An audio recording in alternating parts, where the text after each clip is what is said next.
There are way too many books on this table. So, let's get rid of it.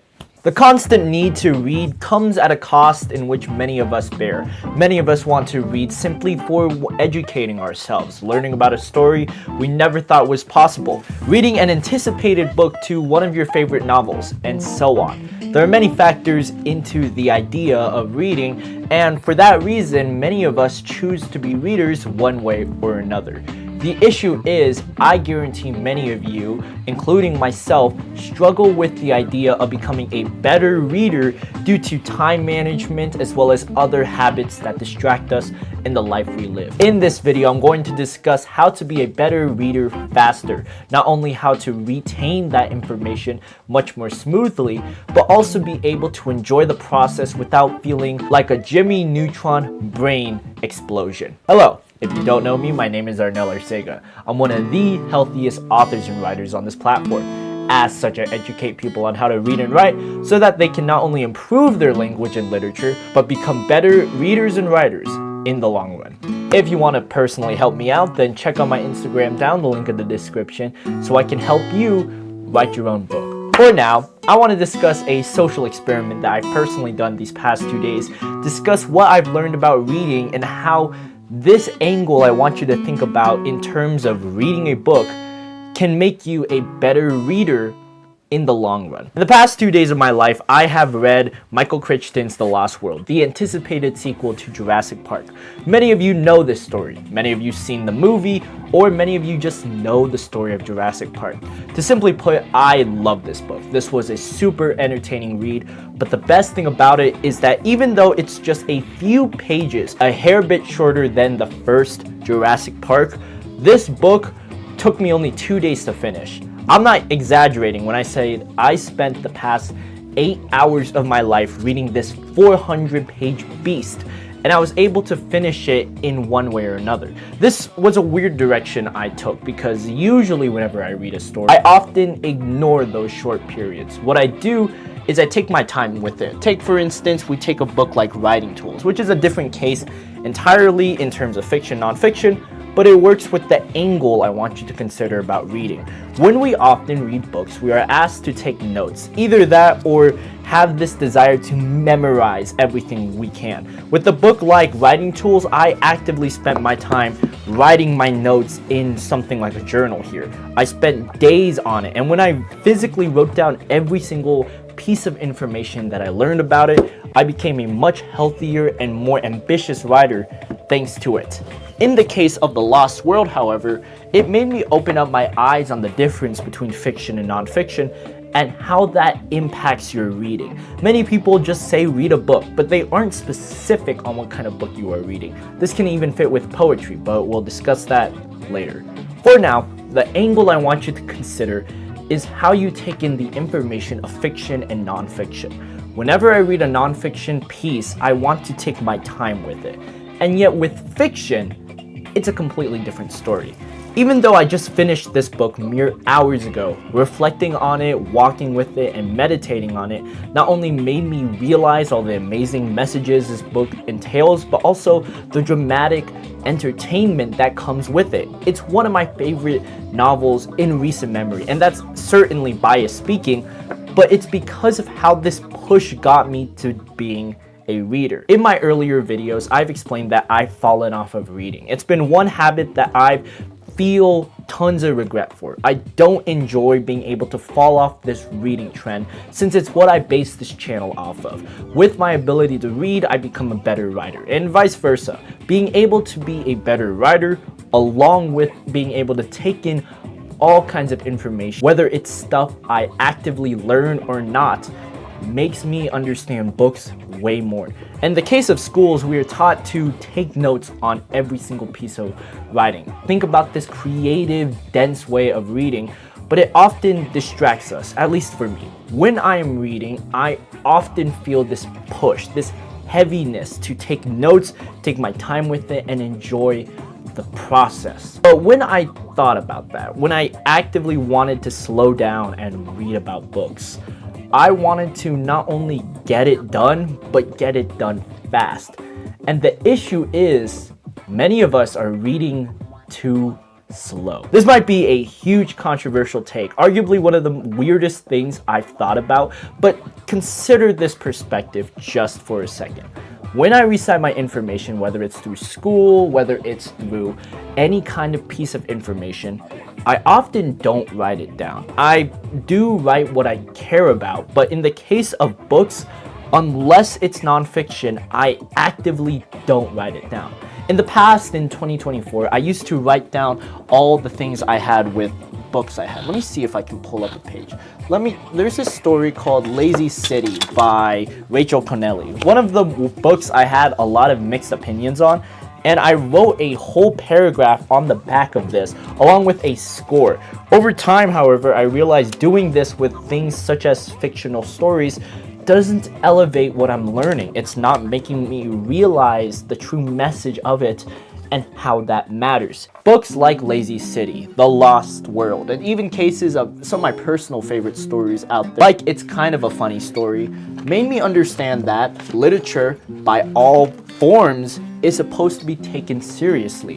When we consume this type of medium, yes, we can write about it, but it's also the act of just reading, being able to sit with your thoughts and read the book without the need to take notes. That is what made me become a better reader faster. I indicate the faster part because if we're trying to recite information, if we're trying to take our time with our books, then to be perfectly honest, all these books here won't be done until the end of this year.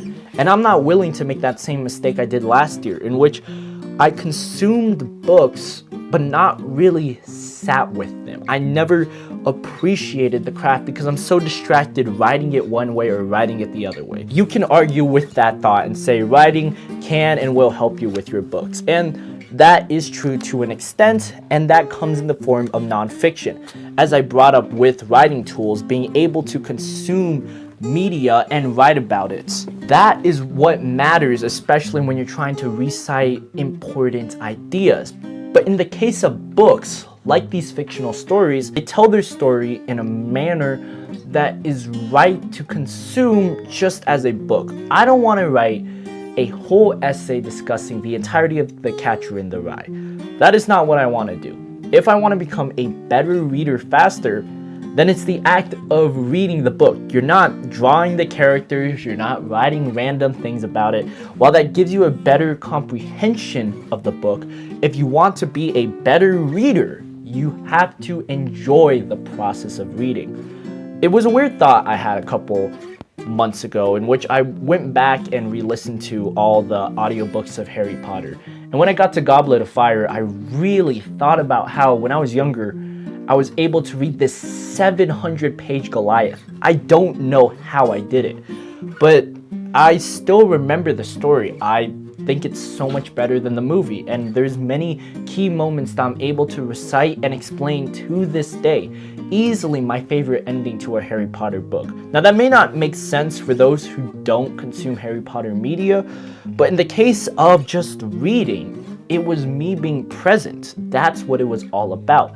If you want to read books faster, then it's the ability to make sure you make it a consistent habit, but absolutely make it the full focus. If you're willing to finish a gigantic book like this in a short period of time, then you have to sacrifice the comprehension. You have to sacrifice what you did. I may not remember a story like Goblet of Fire as much as something like Writing Tools. However, I still read both stories, and they are big accomplishments in of itself. There are many ways to gain dopamine out of books. There's many ways to feel proud and hopeful of the work you are reading. And that's what I want you to take in mind. The key to this success, if you want to be a faster reader, is to make the process fun. You can't read a book and force yourself to write an essay that you don't want to write. If you want to write it, go ahead. Stuff like Writing Tool and all these other fictional storytelling pieces allowed me to share better stories. And I loved writing every little detail down. But in cases like The Lost World, in which I simply wanted to read the book, that's what I did. I made it fun. We don't want to have this time taken over by us typing our thoughts away, scrolling on our phone, or stuck on an electronic. The purpose of books to this day is the ability to gain knowledge just by the medium alone. Keep that in mind, because there are books like A History of Wild Places in which we take in new ideas from a nonfiction perspective.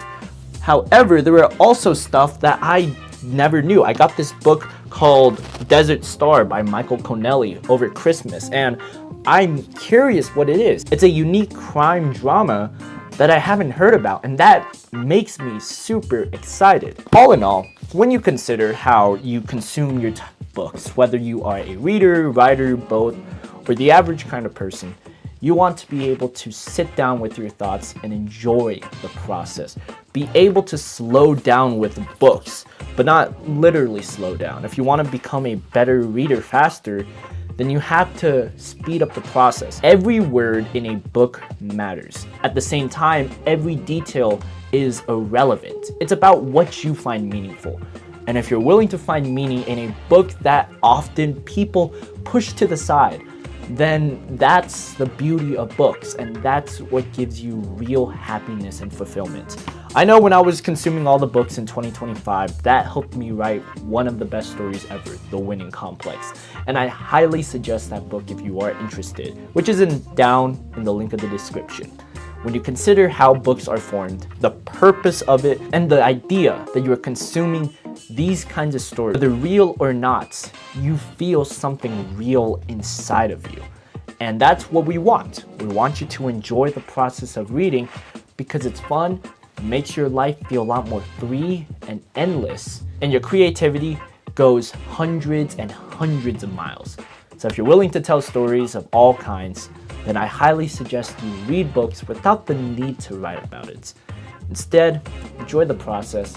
Like music, going to the gym, or sleeping, be present in the moment. I hope you enjoyed this relatively simple video. It's a different concept I had in mind, especially when reading, but I'm excited for the journey ahead. All the books I've shown earlier in this video, which are now all on the ground, I am willing to try reading as fast as possible. This experiment may or may not work, but I'm excited anyways because I know the prospect of it, how much energy I'm putting into these books, and what it's gonna do to shape me to become the best writer, author, and creator you see on your screen right now. If you enjoyed this video, then please hit that subscribe button so you can personally help me in my journey to educate more and more people about reading and writing. If you're willing to work with me though, check out my Instagram down in the link in the description, as well as my books down there if you're interested. I am Arnel Arcega, and until next time, keep on reading, keep on writing, and take care.